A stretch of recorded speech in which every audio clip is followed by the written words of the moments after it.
Каспи Ред Плюс арқылы сатып алуды қалай мерзімінен бұрын төлейді? Каспи KZ мобильді қосымшасында Каспи Ред Плюс бойынша барлық сатып алуды бірден мерзімінен бұрын өтеуге болады. Сонда сіз мақұлдаған лимитті қайтадан толық көлемде пайдалана аласыз. Немесе олардың біреуін, немесе бірнешеуін өтеуге болады. Осылайша қолжетімді сома төленген сатып алу құнына толықтырылады, ал болашақтағы шот азаяды. Мерзімінен бұрын өтеу үшін жеке банк деп басыңыз. Каспи Ред Плюске өтіп, әрекет қосымша бетін таңдаңыз. Енді сатып алған заттардың ақысын мерзімінен бұрын өтеу деп басыңыз. Және олардың қайсысын төлегіңіз келетінін көрсетіңіз. Сондай-ақ, мұнда сіз бірден тиімді сатып алу калькуляторында қолжетімді соманың қаншалықты ұлғаятынын көре аласыз.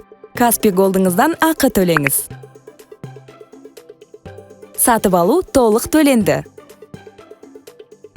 Енді сіз Каспи Ред Плюс арқылы бөліп төлеуге қайта жаңадан тиімді сатып ала аласыз.